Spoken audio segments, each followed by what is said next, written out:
Hey guys, welcome back to the channel McNallie Money, home of all things stock, investment, and personal finance related. Now I've been away traveling for the last week and I'm super excited to get this video out today. We're going to be taking a look at a large cap player in the US MJ space. The company name is Rythm Industries Incorporated, and I've actually had this one on my watch list for quite some time and I've been meaning to get this video out. Now before we get into it today, you guys, please take a second to smash the like button. It really helps get this content to other people like yourself who may find value. If you're not already subscribed to the channel, McNallie Money, feel free to do so. And let me know in the comment section below if you currently hold shares of Rythm, how you think this company stacks up to some of their competitors, and if you're interested in building out a position moving forward. Now without further ado, let's get into today's video.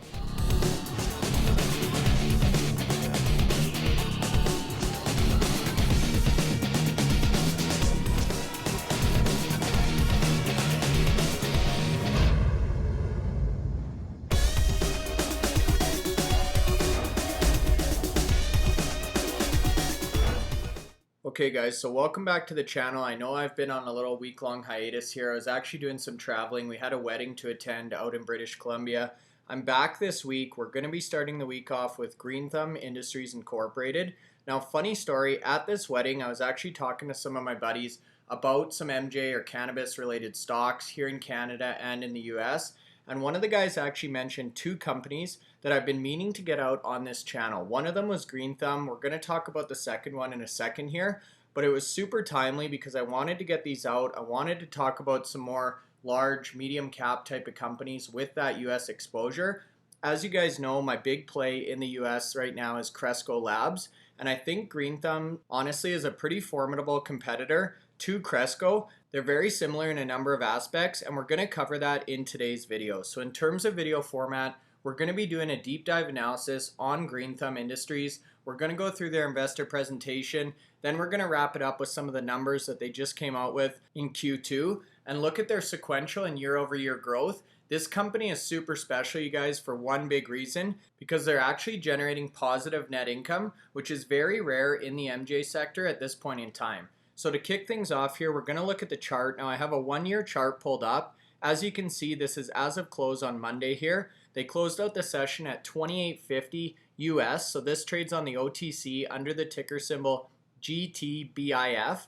They were up 47 cents on the day, about 1.7%, and that got them to $28.50 US. So if we look at a one-year chart here, you can actually see that back in September of 2020, so a year ago, Rythm was actually trading right around that $12, $13 type of price. So it's definitely been on a run over the last 12 months. Now that being said, back in the middle of February when we saw that industry-wide strength, Rythm was actually trading close to the $40 price point. So $36.77 was the peak there on February 15th. So if you compare Monday's close to that price, you are getting it at quite a discount, about $8 per share cheaper than you could have just 7-8 months ago. And that's really one of the main reasons I thought this video was so timely, you guys, because we have seen a nice little pullback in Rythm. And if you are looking for that big exposure to the US cannabis industry, I think this is definitely a stock that should be on your watch list. Now, if we zoom into a 6-month chart, you can see we essentially had a double bottom here, you guys, right around that $25 price point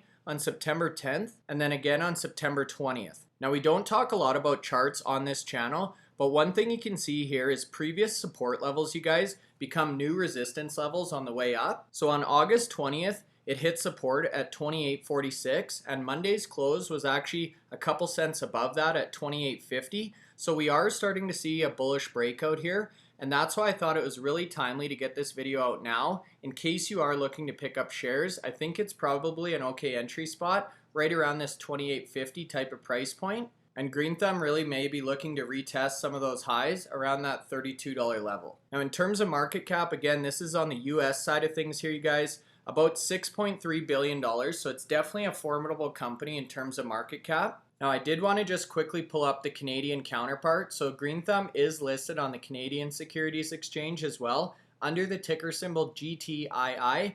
You can see here they closed out Monday at $36 even. And on the Canadian side of things, you're looking at a market cap of just under $8 billion. Now this is the article here that I mentioned in the intro, you guys, and these are the two MJ or cannabis stocks that were mentioned to me at the wedding this week. And as the article says, similar to the guy I was talking with, they're extremely bullish on these two companies. And this article actually says they could easily double within the next year. So the two companies here are number one, Green Thumb Industries, and number two, Trulieve. So I'm going to put out a video on Trulieve as well, you guys, but today we're focused on Green Thumb. So I did want to just quickly look at some of the highlights in this article. So first sentence here calls out the fact that Green Thumb is now trading 30% below its 52-week high. Now this came out on the 22nd, so we have seen the share price move up a little bit. But similar to what I mentioned here, you guys, you're getting Green Thumb shares at a discount right now. Now, in terms of revenue, they're up 85% year over year for their Q2 results in 2021. We're going to look at this on the last slide of this presentation as well. But they put up $222 million in US dollars of top line revenue for the 3-month period. And analysts are now expecting full year revenue of just north of $900 million US for this company, with 32% growth moving into 2022 and actually expecting to surpass the $1.2 billion in top line revenue in 2022. So compared to any of the other companies we've talked about on this channel, you guys, definitely a behemoth in terms of revenue generation. Now the next paragraph here really talks about their profit or adjusted profit. So in 2020, they put up 7 cents per share in profit or net income. And in 2022, they're expecting 66 cents per share. Now, Q2 of 2021 actually represented their 4th consecutive quarter of adjusted profit or adjusted positive net income, which came in at $22 million. And that actually compares to a loss of $13 million in the prior year period, or Q2 of last year. And as mentioned, you guys, this is one of the few companies in this space that's actually generating positive net income at this point in time. Now, the other thing I wanted to quickly mention, in terms of their cash position, you guys, they have $350 million US of cash on their books, and they have less than $200 million in debt. So very well structured in terms of their finances, and a huge amount of money to really finance their retail build out and some of the future plans that we're going to talk about later in the investor presentation. And all that being said, analysts are super bullish on Green Thumb right now. The average 12-month price target on this stock is $47 US, which at the time this article was published represents a 90% premium to where it was actually trading on September 22nd. So huge upside if the potential and what these analysts really see in this company comes to fruition and turns out to be true. So now that we've taken a look at the chart on Green Thumb, the bullish case for this company, hopefully I've piqued your guys' interest. Now I'm going to jump over to the actual Green Thumb website. We're going to look at the investor relations page, more specifically their investor presentation. But before we do, I did want to give just a quick high-level summary of what it is Green Thumb Industries actually does for those of you who maybe aren't super familiar with the US Cannabis Space or this company specifically. So Green Thumb Industries, better known as Green Thumb, is a national cannabis consumer packaged good company, so CPG type of company, and retailer. So we're going to talk about their retail growth strategy in a second here, and they're really focused on promoting well-being through the power of cannabis while giving back to the communities in which they serve. Green Thumb manufactures and distributes a portfolio of branded cannabis products, including Beboe, Dogwalkers, Dr. Solomon's, Incredibles, Rythm, and the Feel Collection. So we're going to look at a couple of these in more detail later in the presentation here, you guys. Now, in addition to those various CPG brands, they also own a very robust and rapidly growing national retail banner called Rise. The company is headquartered in Chicago, Illinois. They have 13 manufacturing facilities, licenses for over 100 retail locations. I know it says 97 here, but you'll see later in the presentation that number is now sitting closer to 111, and operations all across the United States. Now, as of the time this was put together, they had about 2,300 employees. I believe that number now is closer to about 3,000. So massive company here, you guys, both geographically and in terms of the number of employees that they actually have. And they were actually named one of the best places to work in both 2018 and 2019. And you can see they have a specific tab for their people here, you guys. This company is huge on employee growth, happiness, well-being, and internal promotion. And that's a theme that you really see throughout their website and their investor presentation, in addition to giving back to the communities that they serve in. So a very well-rounded employer, and they really believe finding success in the industry depends on finding success with the people that they employ and in the communities in which they operate. Now, before we get into the specifics around Green Thumb, I did want to give some high-level information on the US cannabis landscape holistically. This is exactly why I'm looking for companies that have exposure in the United States, like Cresco Labs, like the big acquisition which we saw from the Valens company with Green Roads. I actually also picked up just recently here some shares of Harborside as well, you guys. So I'm definitely trying to transition from Canadian focused companies to US focused companies, or at least to stocks that have exposure on both sides of the border here,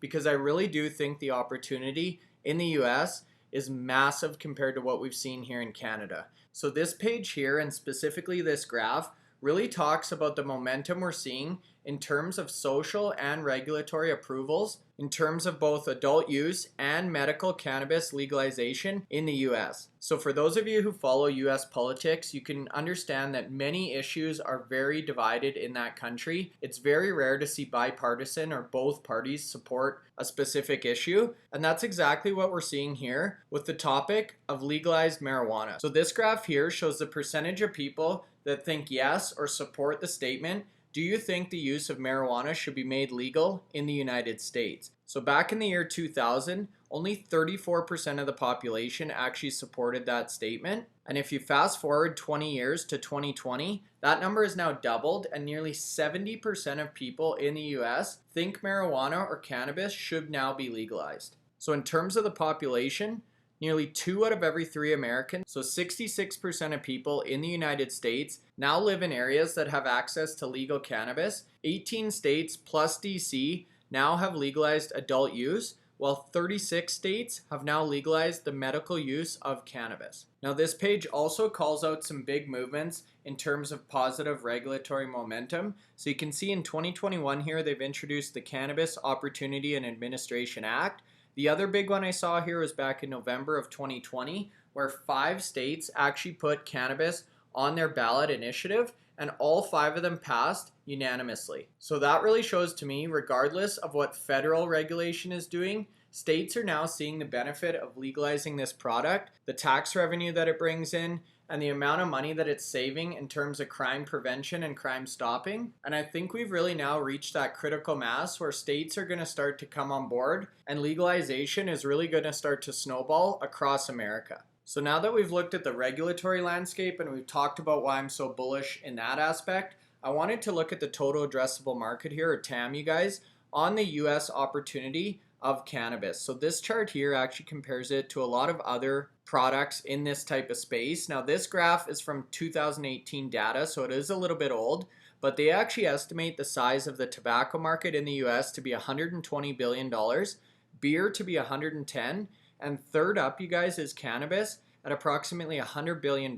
So that actually makes it already bigger than spirits or the wine industry, which was really surprising for me to see. And based on this data, you guys, cannabis is now almost on par with the size of the beer industry in the US. So absolutely massive opportunity here, you guys. And again, this is before we've seen wide-scale federal legalization, at which point I think this market is going to boom even bigger. So all that being said, it's no wonder why I want exposure to the US cannabis market. Now this slide here really compares the US opportunity to the Canadian market itself.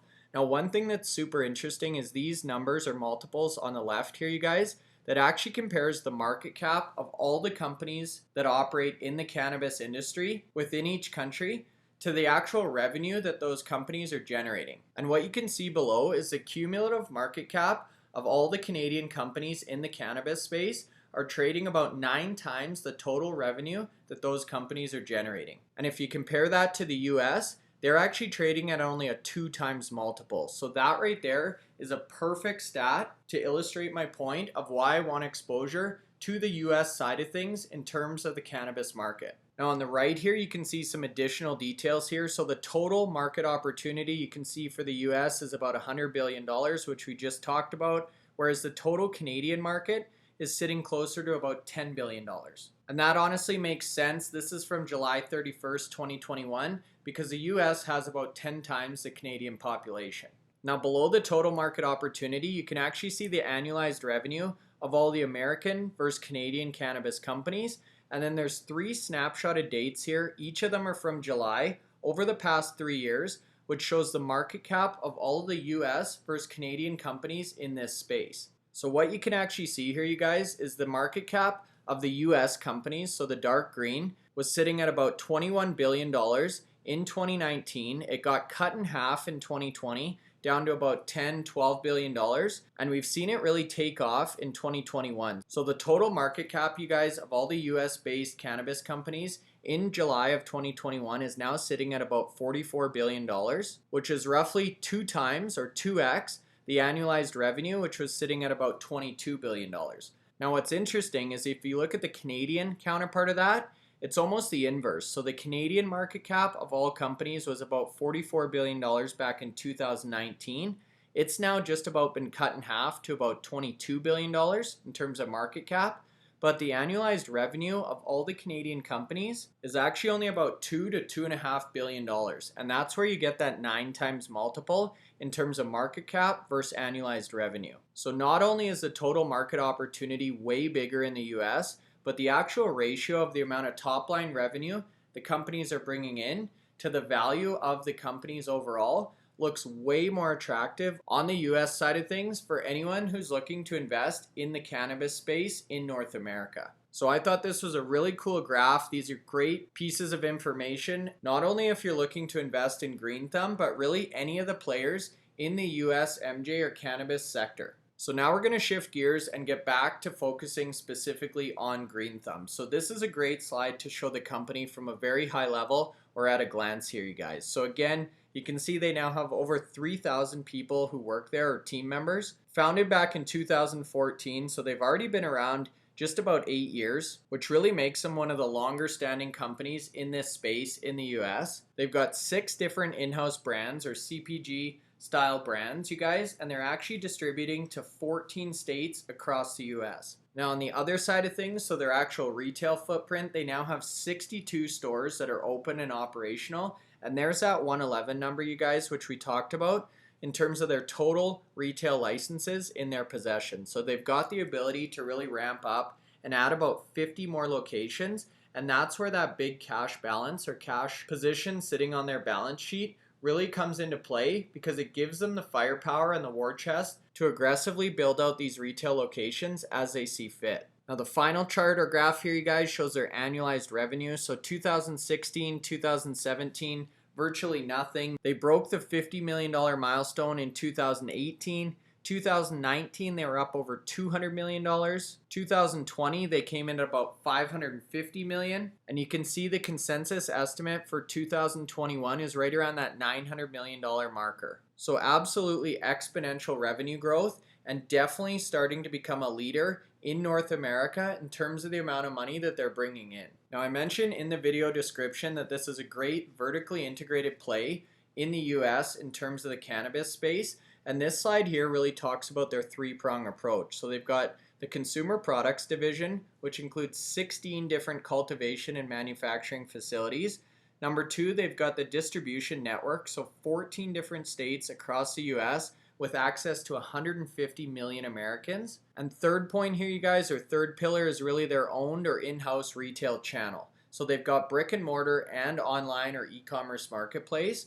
And this is a look at the Rise branding, which is actually the Green Thumb retail banner. Now I mentioned a couple of slides ago that this company was actually created in 2014, so they've been around just about 8 years now. Those first 3 years were really focused on entering the cannabis market, and we're going to look on the next slide at really what that means in more detail. So establishing the licenses, working through the various legal hurdles, and really starting to understand the regulatory environment. Now in 2018, 2019, this is when they really started to open up for business, began to drive cash flow to the company, got their production facilities up and operational, and started to open up retail stores. Now fast forward to 2020 and 2021, this is where the company's really focused on scaling their operation, and that's why we're seeing that exponential revenue growth. So they're investing in their branding, they're expanding their operational capacity, they're enhancing their community partnerships, so again, giving back to the communities in which they operate, and that's all underlined by maintaining their financial flexibility and sustaining that positive cash flow. And this slide here was actually in the appendix of the investor presentation,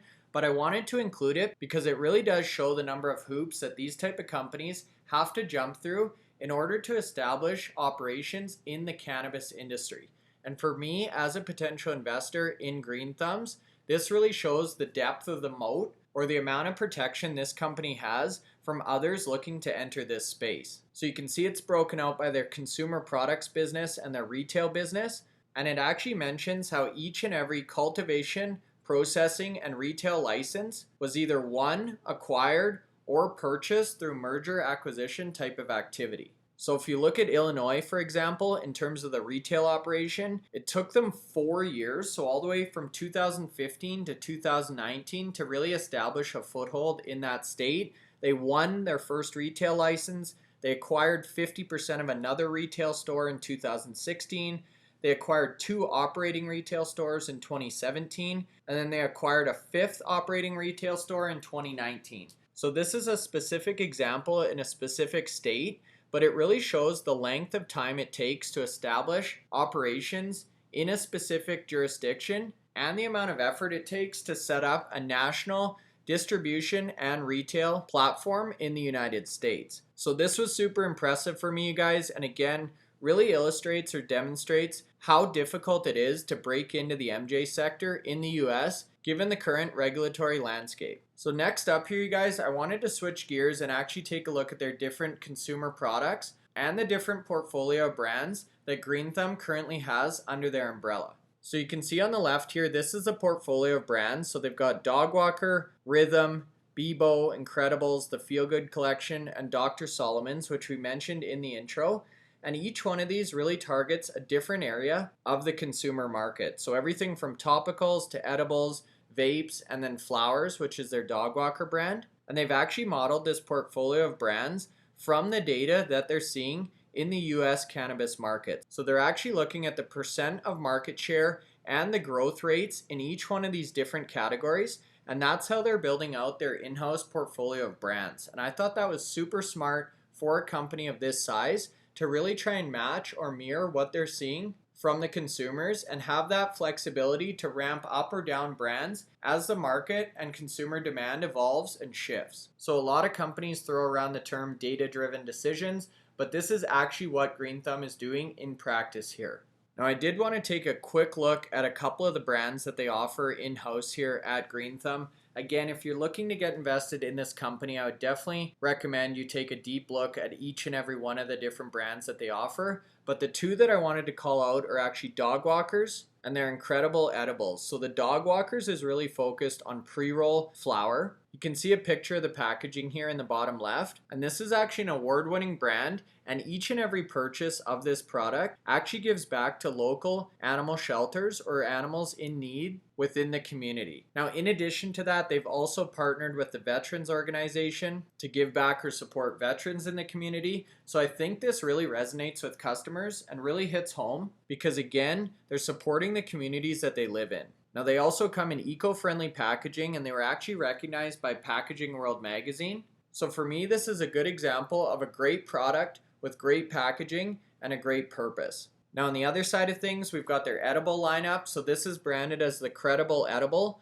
or Incredibles. And again, you can see some of the various products here. So they've got the gummies, they've got the s'mores, and various different candies. They've been recognized by the High Times Cannabis Cup, GQ Magazine, Cannabis Business Awards. So again, very well-known brand here, you guys. And they actually include a quote from one of the consumers: "With Incredibles, I get the same experience every single time, and I will always choose that consistency." So we've talked about this in a number of my videos, but consistency in this space is paramount, you guys. And Incredibles really seems to have mastered that component of their production. So again, not a super deep dive onto their various brands or offerings, but I did want to include just a sample so you guys can get a look and feel for their products. And again, do some additional due diligence if you are looking to pull the trigger on Green Thumb. Now to wrap things up, I wanted to talk about the numbers in a little bit more detail. So a couple of these we already talked about. Q2 revenue, $222 million, which is up 85% year over year and 14% sequentially. So from Q1 to Q2, it was up 14%. Adjusted operating EBITDA came in at 36%. They had positive net income, again, very rare in this space, and EPS or earnings per share of 10 cents US. So very strong performance overall here, you guys. And this actually compares Q2 of 2021 to Q2 of 2020. And you can see the year over year growth is absolutely phenomenal. Specifically for me, the net income, which went from a loss of $13 million in 2020 to positive $22 million in 2021. So you can see earnings per share, or net income per share, negative 6 cents last year to positive 10 cents this year.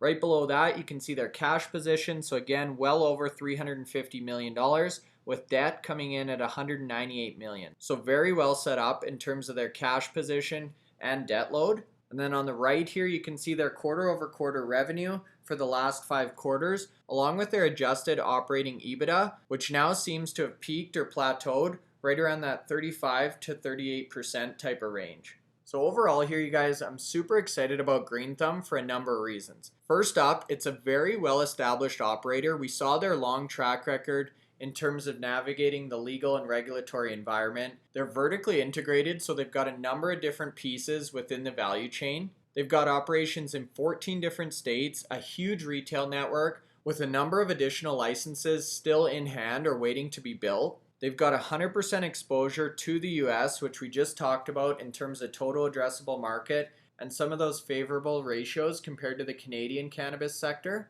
They've got a great cash balance, and they're putting up positive net income, which translates to positive earnings per share. So all said, you guys, I think this is a great way to play the rapidly expanding and growing MJ market in the United States. And unlike a lot of the penny stocks that we talk about on this channel, this company has really proven that they know how to manage their business, they know how to generate money, and I think this investment is a lot less risky than some of those penny stocks that are really still trying to prove or build out and execute on their plans. Now, as mentioned, I currently do not hold any shares of Green Thumb, but this is definitely one that I'm looking to start building a position in. I will keep you guys posted if and when I do decide to pull the trigger, and feel free to leave a comment in the section below letting me know if you currently hold shares in this company, what you thought of this analysis, and how you think Green Thumb really stacks up to some of the others we've talked about on this channel and competitors in this space.